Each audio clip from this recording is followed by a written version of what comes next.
Hola, soy Valentina Gutiérrez, directora de la Galería Espacio El Dorado, que está ubicada en Bogotá, y estudiante del Magíster en Estudios Culturales Latinoamericanos de la Universidad de Chile. Entre mis intereses curatoriales está revisar el arte producido por por artistas de nuestro continente, de la región latinoamericana. Desde mi trabajo como independiente y desde la galería trabajo mucho con artistas mujeres, trabajo con artistas que vienen de regiones que no necesariamente son las grandes capitales, y esto por supuesto me ha llevado a trabajar con artistas que vienen de pueblos indígenas y además que hacen parte de la diáspora africana. Entonces son todos temas que me parece que es muy importante, a los que es importante estar volviendo todo el tiempo, si bien pareciera que es ya muy reiterativo y que este enfoque diferencial hacia las llamadas minorías es algo como ya demasiado presente. Sigue siendo una realidad que los espacios para estos artistas son mucho más limitados si se comparan con artistas hombres heterosexuales. Entonces es importante abrir estos espacios, pero al mismo tiempo tampoco irse para el otro lado, ¿no? Es ver Latinoamérica con todas las miradas que la construyen, y bueno, eso intentamos hacer en esta curatoría virtual para ArtV también, mostrar un poco de esta diversidad. Bueno, para esta propuesta curatorial para ArtV se plantea el género no como desde un punto de vista como posmoderno y líquido, que es como se está viendo en la cultura ahora dominantemente, ¿no? Como esta idea de que hay que abolir el género, que hay que irnos hacia lo queer, y eso, claro, funciona para ciertas identidades, pero para algunas otras personas es importante retomar el género y hablar desde ahí. Entonces, en este sentido, el género no es como un destino, o no se habla solamente como del lugar, como del sexo de las personas que están produciendo esta obra o que hacen o que son los sujetos de la obra, sino que se toma el género como una categoría analítica histórica para ver cómo se han visto, cómo se han distribuido los roles de género o lo que se espera de un cierto grupo de personas y las consecuencias que esto ha tenido. Entonces, lo interesante pues es que es un tema que es muy difícil hablar solamente en lo teórico, y creo que es uno de esos temas en los que el arte es esencial, porque excede al discurso, y es en las obras de arte y en los casos particulares que ellos nos muestran con esta mezcla entre imágenes, texto y discurso, que podemos realmente ver las complejidades, ver las distintas aristas, ver lo que significa ser mujer indígena, ver lo que es intentar encontrar tu historia o tus rastros en la historia como un hombre homosexual y no encontrarlos. Entonces, cómo el arte nos ayuda a reconectar con ese pasado y a tomarlo como una plataforma para proyectarnos hacia el futuro con un discurso muy político. O sea, yo a veces siento que estos discursos tan fragmentarios y tan de diluir,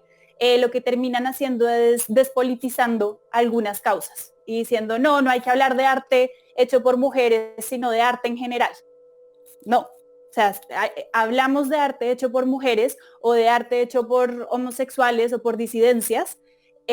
porque precisamente sus historias marcan una forma de entender estas producciones culturales o de buscar estas otras historias que es importante. Entonces, lo que me interesó hacer en esta selección de artistas era mostrar una variedad de miradas: artistas hombres, mujeres, artistas pertenecientes a pueblos indígenas, artistas que pertenecen a las disidencias sexuales, artistas que son cis hetero,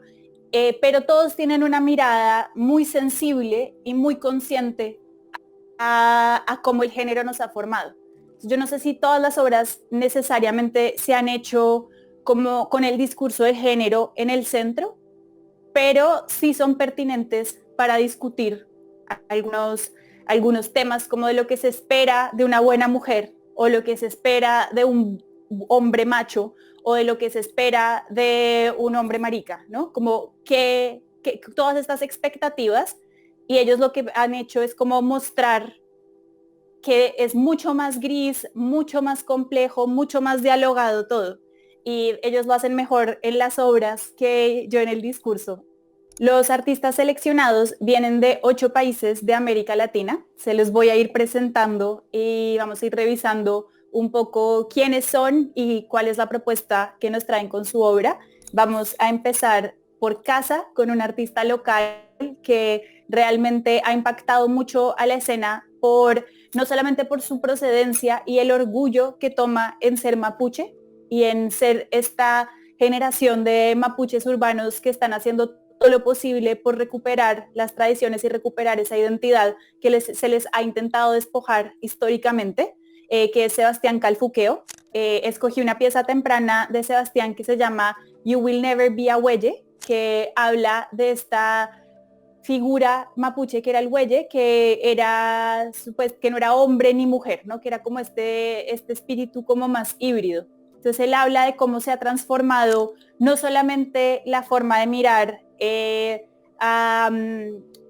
lo queer o a la diversidad sexual en el mundo, sino también cómo él se ha desapegado de su tradición y cómo por ciertas causas históricas su familia tuvo que dejar el territorio ancestral, venir acá y todo el tiempo intentar borrar esa marca mapuche. Entonces, él en esta obra nos habla de esas dos dificultades, de encontrarse él y esa imposibilidad de recuperar su tradición y de la marca negativa que trae su sexualidad frente a su familia o frente a la tradición que él mismo está intentando recuperar. Entonces es una obra en la que él se está poniendo un atuendo, pero que uno creería que podría ser un atuendo tradicional, pero no, como esa tradición ya no existe, es un atuendo que él encuentra en Makes. Entonces es como este prefabricado del mapuche, como él se lo pone y cómo se disfraza, y es como este constante disfraz y apropiación de identidades que finalmente no tiene nada resuelto, ¿no? O sea, nos lanza toda esta complejidad y a lo largo de su carrera ha ido profundizando en distintas cosas y ha ido quizás resolviendo en lo interior algunas de las cosas, pero me encanta esta obra temprana porque es como sí, lanza como todas las preguntas, todas las complejidades y eso es muy interesante. El siguiente artista es Nia de Indias, que es un artista colombiano que emigró a Chile hace 10 años. Entonces, su obra nos habla también de este tránsito, no solamente de su tránsito entre Andrés Parra, el artista, y Nia de Indias, su alter ego drag, sino también el tránsito de un joven de Bucaramanga que llega a Santiago de Chile, vive toda su adolescencia, empieza a atravesar su carrera como artista e intenta reencontrarse con esa Colombia que dejó. Y una de las formas de reencontrarse es que hace un intercambio en la Universidad Javeriana de Bogotá y durante ese intercambio se disfraza de Nia y se da cuenta que Bogotá es una ciudad más conservadora que Santiago en cuanto a la relación con lo drag. O sea, acá en Santiago es como más aceptado, no estoy diciendo que sea aceptado, pero es más cotidiano ver estas expresiones que en Bogotá. Entonces a él lo miraban mucho más cuando era niña en Bogotá. Entonces hace el ejercicio de ir al Museo Nacional de Colombia, un poco a conocer su historia del arte y a presentarse como Nia y ver que esa Nia no tiene un espacio realmente ahí, que las disidencias sexuales no están representadas en el relato histórico del Museo Nacional. Entonces, es también como esa búsqueda del género atraviesa también una búsqueda personal de la persona migrante. Entonces, no estamos hablando solo de género en ninguna de las dos obras. Estamos hablando también de búsquedas personales, de búsquedas de identidad, en las que el género es una arista más, como en la complejidad de la vida. El género es una arista más en las preocupaciones. De ahí, bueno, podemos saltar a Perú, a Natalia Guiñiz, que es una artista que ella sí ha hablado siempre desde su género, ella se considera una artista feminista, entonces el género es siempre como el centro de su trabajo, que va tocando otras cosas, como en esta serie que se llama La Otra, en donde ella hace retratos de mujeres limeñas de clase media y clase alta con sus nanas. Entonces esto es una realidad latinoamericana, son estas mujeres que también están marcadas por el desplazamiento, que han tenido que dejar sus comunidades y muchas veces son indígenas o de la diáspora africana y tienen que dejar a sus familias para irse a estas ciudades donde se necesita ayuda porque las mujeres ya han ingresado a la fuerza de trabajo, entonces necesitan alguien que los ayude con las labores domésticas y empiezan a ser parte de estas familias. Entonces hace una especie de retrato familiar en donde a la vista se ven como lo complejas que son estas relaciones, como el lugar de la madre es, o sea, qué es una madre en una familia en la que hay una nana, ¿no? ¿Quién está haciendo la labor de crianza? Y muchas veces en deterioro de la propia crianza que ellas deberían estar haciendo con sus hijos. Entonces, Natalia, pues con esta serie de fotos nos muestra la complejidad de estas relaciones y siento que es una mirada que no juzga, sino que simplemente nos muestra y evidencia esta tensión que pues como sociedad tenemos que resolver, ¿no? Que, o sea, cómo se justifica este tipo de trabajo hoy y cambiándole el nombre de nana a asesora del hogar no se hace un cambio real en esa relación, ¿no? O sea, la cuestión va mucho más allá de nombrar. Después podemos hacer otro salto a, bueno, que es Perú-México, en el sentido que es una artista mexicana, que es María Sosa, pero su investigación ha pasado por investigar culturas prehispánicas en Perú, en Colombia, en Ecuador y en México, en donde ella empieza a darse cuenta que las esculturas repiten una serie de posturas. Pues claro, no hay nada que nos explique qué significan estas posturas, pero tienen que tener algún significado profundo para también repetirse en culturas distintas. O sea, algo potente tiene que haber ahí. Toda la investigación de María va hacia comprender los impactos de la invasión española, de la colonización, no solamente de nuestro territorio, sino de los cuerpos y de las mentes. Y ella el año pasado empieza también a reflexionar como, bueno, mi trabajo es muy de la denuncia, cómo puedo empezar también a usar todo este conocimiento para sanar. Y hace este performance en donde ella empieza con su cuerpo de mujer a repetir estas posturas, que muchas de las esculturas son hombres, yo no sé si será a propósito o no, pero ella empieza a hacer estas posturas y a intercalarlas con imágenes de un libro mexica de medicina, pues para curar. Entonces es esta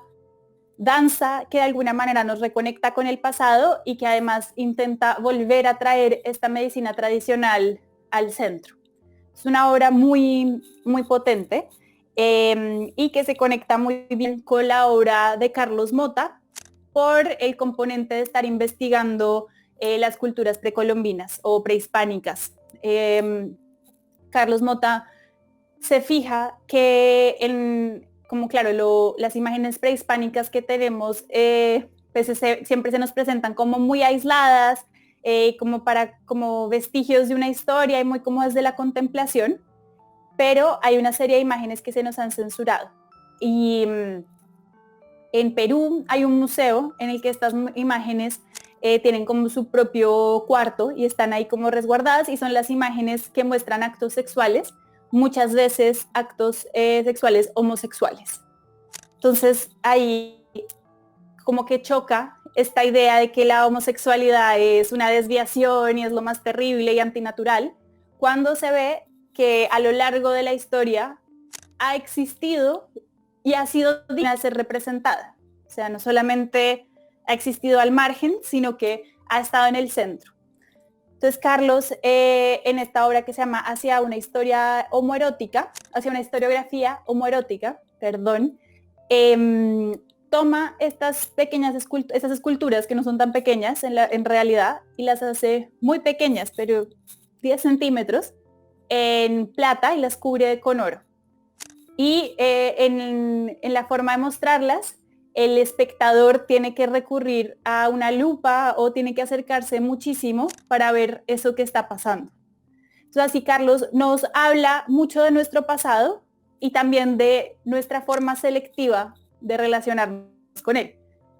Porque este lado homoerótico de lo indígena no es muy rescatado en estas campañas multiculturales, ¿no? Eso se deja por fuera. Entonces Carlos lo señala, pues que él se basa también en esculturas que encuentra en distintas culturas en América Latina. Entonces eso también vuelve a ser muy, muy interesante. Y bueno, continuando con este hilo indígena, aparece Juliet Morales, que es una artista colombiana que pertenece al pueblo Misak, que ellos están ubicados en el Cauca, al sur de Colombia. Y todo el trabajo de Juliet ha sido investigar su cultura, porque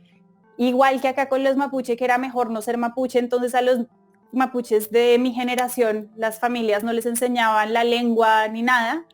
En Colombia pasaba lo mismo, no se enseñaba la lengua porque quería quitar esa marca indígena para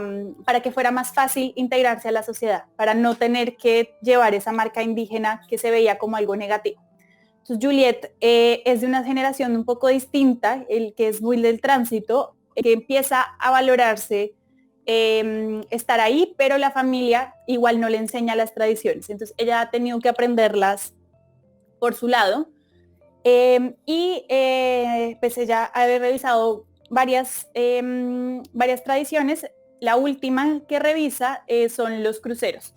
que son unos collares de plata que llegan en la colonia. Entonces también nos muestra cómo los pueblos indígenas tienen una historia y las tradiciones se van armando. Y todo lo que viene del encuentro con Europa, de la invasión europea, no necesariamente lo quieren desechar. Hay cosas que han tomado como propios, como estos collares de plata, que los tienen las familias tradicionales Misak. Y cuando se va a casar una mujer de esa familia, les prestan uno de estos collares de plata y ellas hacen el recorrido de su casa al lugar en el que se van a casar con el collar. Entonces Juliet decide un poco preguntarse por estas mujeres que cuidan los collares, que ellas son abuelas en muchos casos, y ella quiere conocerlas y ver cómo ellas conocen el territorio. Entonces lo que hace es pedirles que usen el collar, pero para recorrer su territorio. Entonces ella las acompaña a hacer este recorrido. Y es muy lindo porque es una forma también de darle otro significado a los cruceros y también de ella aprender de estas abuelas que pues ella hace poco perdió a su abuela, entonces ella perdió como esa fuente. Entonces como ella también empieza a armarse una red con otras mujeres y también a mostrarnos, cuando uno habla de los Misak, uno piensa que son todos iguales o que todos piensan igual. Y pues no, en Cruceros ella nos muestra 4 visiones muy distintas de cómo es ser una mujer Misak y 4 paisajes del Cauca diferentes. Es una obra muy, muy potente en ese sentido. Y la otra que usa su obra para conectar con su historia familiar es Karina Skwirsky, que es una artista ecuatoriana, y ella ella usa su obra para replicar el viaje que su abuela tuvo que hacer de la sierra a Guayaquil cuando llega a ser nana, ¿no? Entonces aquí tenemos otra vez una conexión con el trabajo de Natalia Guiñez. Nos muestra el tránsito de una mujer que siendo de la diáspora africana, afroecuatoriana, deja el lugar en el que vive para ir a trabajar a Guayaquil con la intención de darle un mejor futuro a sus hijos y nietos. Y es una historia que finalmente pareciera que pues es una historia que está en todas nuestras ciudades en América Latina, pero que pareciera no ser importante porque no está documentada. Y ella pues a falta de documentos decide recrearla haciendo unas tomas que de alguna manera remiten a las imágenes que tenemos de Humboldt o de los grandes europeos que exploraron nuestros territorios, y ella hace unos ángulos muy similares en los que, en los que aparece María Rosa Palacios como carguera o mirando al horizonte, a las montañas ecuatorianas, y que son todas cosas que nos remiten mucho a estas imágenes de los inicios de la ciencia o del descubrimiento del territorio, pero en el cuerpo y en la historia de esta mujer. Es muy, muy interesante como, de nuevo, el género no es el centro, pero el género está ahí, porque esa vivencia no habría sido la misma para un hombre que para una mujer. Y ese objetivo de darle un mejor futuro a la familia es lo que mueve mucho las migraciones femeninas, no tanto las masculinas. Entonces, ahí también empieza a aparecer el género en temas más políticos, más de construcción de identidad personal, pero también nacional. Bueno, cambiando un poco el enfoque, vamos con Luz Adriana Vera, que es otra artista colombiana, que ella lo que hace es ver cómo la religión ha moldeado los cuerpos femeninos, cómo la religión nos ha dicho cómo debemos sentirnos, cómo debemos ser. Luz Adriana es de Pamplona, en el norte de Santander colombiano, o sea, en la frontera con Venezuela, que es una ciudad tremendamente católica. Y Luz Adriana es católica, pero al mismo tiempo es lesbiana. Y esto siempre le ha tensionado mucho a ella, siempre la ha dificultado, siempre fue como un peso que ella tuvo en el colegio, y luego cuando por fin se da cuenta de lo que es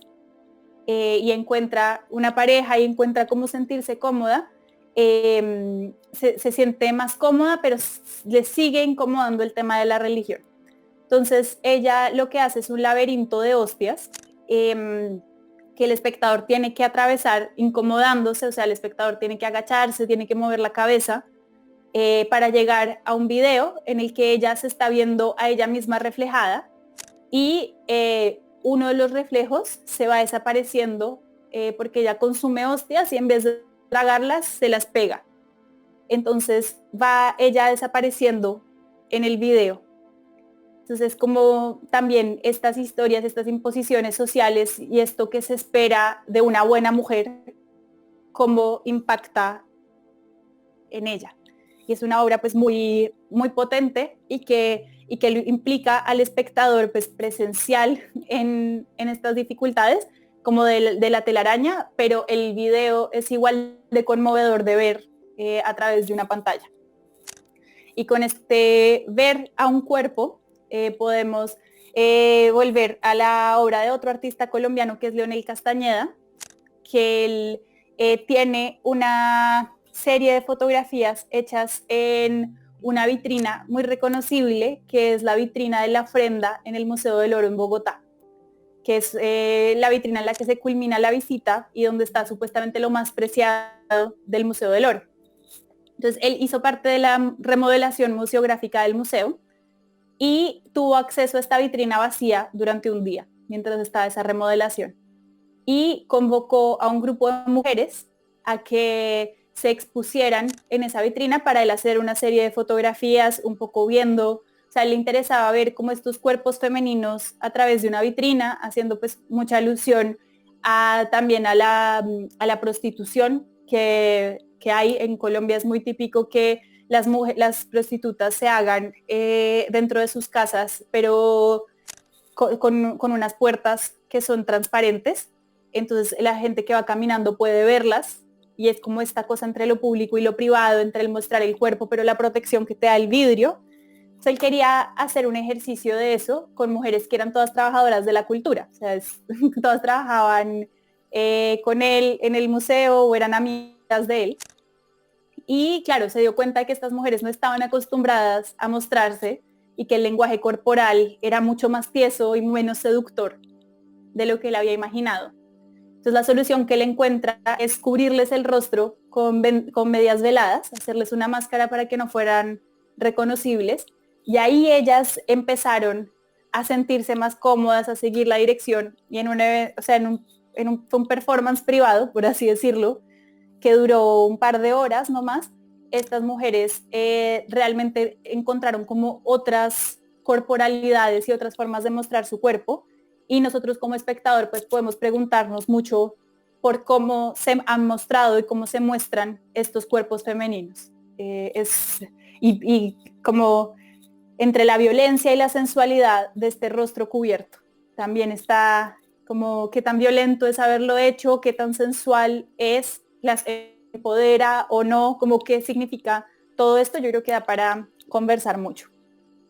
Y otra artista que también la obra, más que dar respuestas, nos abre preguntas, es Laura Códega, de Argentina, que Laura hace una serie de pinturas que se llama Las dos caras. Entonces ella replica un ejercicio del surrealismo, en donde en una misma pintura se puede ver un rostro, un retrato, pues, y una escena o paisaje. Entonces, es interesante en estos trazos de Laura, cómo se construye un rostro que no se puede decir si es masculino o femenino, en donde unos senos parecen ser la nariz, la boca es el contorno de otro cuerpo, parecen ser cuerpos muy femeninos, pero finalmente cuando intentamos ver la genitalidad siempre está cubierta. Entonces Laura abre como es más, sí, de lo que le pasa al espectador más que el discurso, pero esta dualidad es interesante y la usa muy a su favor en la obra, y pues es una forma de acercarnos al género. También creo que son obras que nos remiten a esto, que el género, claro, es político, pero también la sexualidad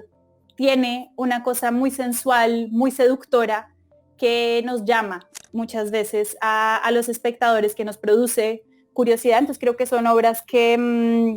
de alguna manera vuelven a eso. Y bueno, el otro que juega con eso de la sensualidad es Emilio Bianchik, que es un artista uruguayo, en donde nos muestra una pierna, pues parece una pierna porque tiene un tacón, pero en realidad es una mano muy peluda, muy, muy, muy masculina, o sea, por las hormonas que se necesitan para producir, o sea, por la cantidad de testosterona que se necesita para esa cantidad de pelo, en donde él juega con las uñas, la joyería, con el zapato, para intentar que fuera algo más seductor. O sea, si esa fuera una pierna bien depilada, por así decirlo, sería una forma perfecta de promocionar joyería. Como pero está así, ahí pone ese toque masculino que lo vuelve gracioso, que lo vuelve también un poco repelente para hombres muy hetero. Es una foto muy repelente para algunas personas, porque pues, nos pone en cuestión este tema como de la vellosidad que es tan debatido y bueno, un problema tan femenino, ¿no? Entonces sí, Emilio juega ahí también con la dualidad y tiene mucho humor en su forma. Emilio pues ha desarrollado buena parte de su carrera en Argentina, entonces también se ve ahí como esta obsesión con lo quiche argentino también se manifiesta en esa obra. Y bueno, la siguiente obra tiene también que ver con las cosas y las imágenes que vemos en televisión. Es una obra de Claudia Gutiérrez, que es una artista chilena. Y Claudia, todo su trabajo es en bordado, que es considerado un arte menor, una artesanía. Es difícil que se entienda como arte contemporáneo, el bordado, y precisamente por eso a ella le interesa, porque a los demás les parece como desechable, entonces ella quiere retomarlo. Y en general las imágenes que ella trata son muy como de violencia, de bandas criminales. A ella le interesaba ver cómo Puente Alto, la localidad en la que vive, era representada en los medios. Y en toda su colección de bordados solamente hay uno que muestra a una mujer, y es una mujer muerta en su casa, asesinada en su casa. Y nos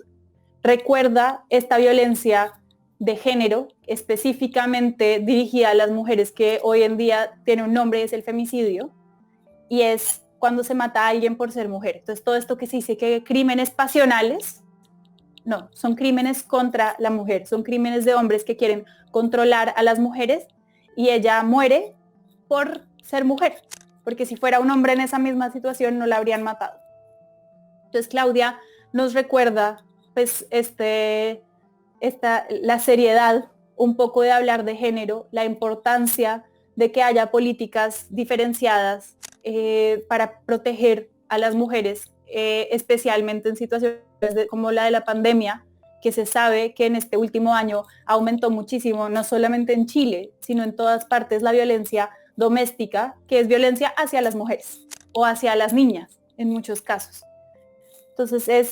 es muy fuerte, pues no sé si Claudia lo haya hecho a propósito, pero de todos estos rastreos de Puente Alto que ella ha hecho en televisión, que el único que haya encontrado sea de una mujer muerta dentro de su casa, creo que es muy diciente de la realidad de las mujeres en nuestro continente.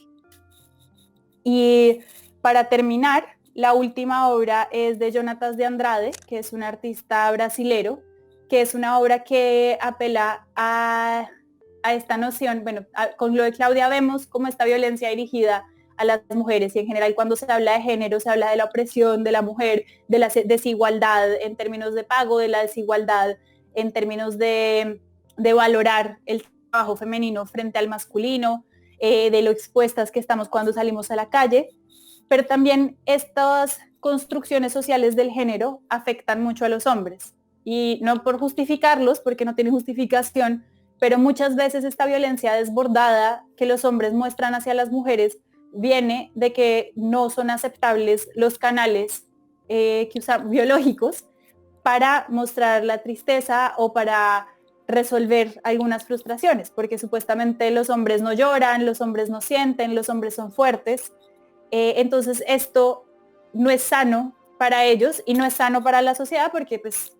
salen a hacer desastres. Entonces la obra de Jonatas de Andrade se llama O Peixe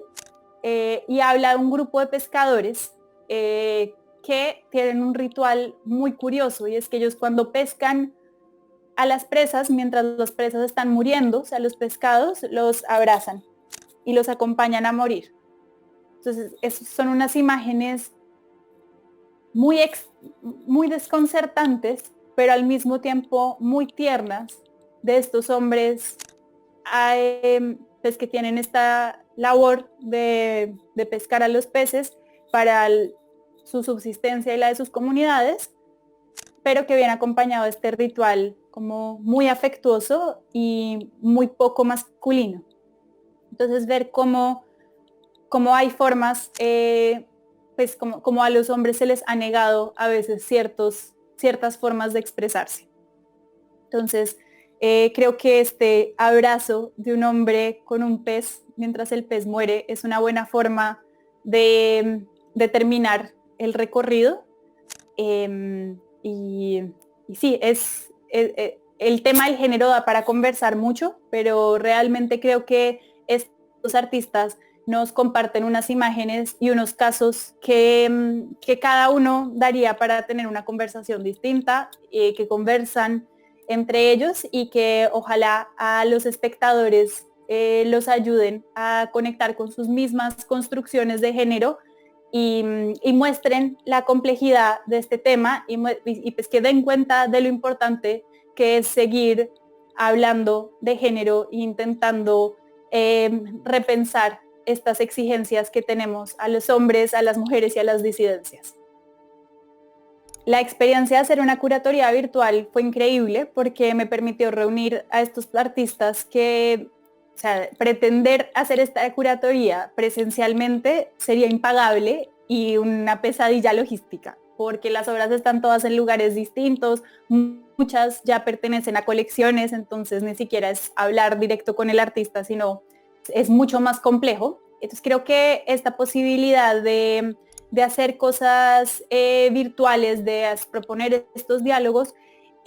abre muchísimas oportunidades que sí, que lo práctico o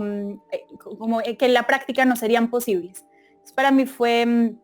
increíble poder pensar un proyecto sin estar todo el tiempo con la calculadora atrás pensando en los envíos, en los seguros, sino como esta obra me interesa, es de un artista muy famoso, de una galería muy famosa, pero claro, probablemente no me la prestarían, pero claro que me mandan una imagen, ¿no? Entonces, eso creo que ha sido muy interesante. Creo que la pandemia, pues algo positivo que ha traído es que nos ha mostrado que muchas veces, claro, el arte es algo que se experimenta mucho mejor presencialmente, pero que hablar de las obras o hablar de los artistas y de sus propuestas es algo que podemos seguir haciendo por muchos medios, y que el poder hacerlo de manera virtual simplemente nos amplía el público al que podemos llegar, y también nos amplía la oferta de obras con las que podemos contar y con las que podemos trabajar. Entonces también muchas de estas propuestas yo las he ido conociendo, pues porque los artistas también y las galerías cada vez se han enfocado más en tener buenas páginas web. Entonces uno ya puede ver qué está pasando en Perú, qué está pasando en Ecuador, qué está pasando en México, sin necesidad de viajar, que antes estaba como muy condicionado claro, con que íbamos a la feria y ahí veíamos qué era lo que estaba pasando, pero si una exposición no coincidía con la temporada de ferias en una ciudad, pues quedaba un poco en el olvido, porque la galería se enfocaba mucho en el público local y no hacía tanto esfuerzo de promoción en redes ni en su página.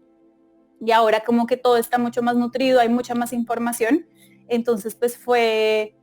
una experiencia pues distinta, pero muy emocionante y muy enriquecedora, y espero que cuando retomemos los viajes y todo, se puedan seguir dando también experiencias como estas, en las que el discurso, las relaciones y la obra como un catalizador de conversaciones sigan manteniendo ese lugar, y que no estemos tan dependientes de la presencialidad o de experimentar una obra, sino que podamos usarla para tener estas conversaciones que son tan importantes. Bueno, muchas gracias por acompañarnos, y espero que puedan realmente aprovechar en las plataformas de ArtV y en las redes sociales y páginas de los artistas y de sus galerías que van a salir nombrados en las publicaciones, para conocer más de estos artistas, para enterarse de qué otras obras hacen, porque acá se hizo una selección de una obra muy puntual, pero el cuerpo de obra de estos artistas también nos sigue abriendo posibilidades de pensar el género, la raza, la clase, como todos estos temas que a veces son incómodos o difíciles de tratar en el discurso. Estos artistas los ponen sobre la mesa a través de sus obras, y eso nos permite pues realmente tener conversaciones mucho más interesantes, y que son conversaciones muy necesarias, porque realmente no, con políticas de inclusión o con políticas multiculturales, nos está dando nos están sanando esas tensiones. Entonces yo creo que el arte realmente es una oportunidad para hacerlo, para seguir profundizando. Entonces los invito de nuevo a que vean esta curatoría de género en ArtV, que fue hecha con mucho esfuerzo y que reúne artistas realmente notables de nuestra región, y ojalá esto los motive a profundizar en sus páginas. Muchas gracias.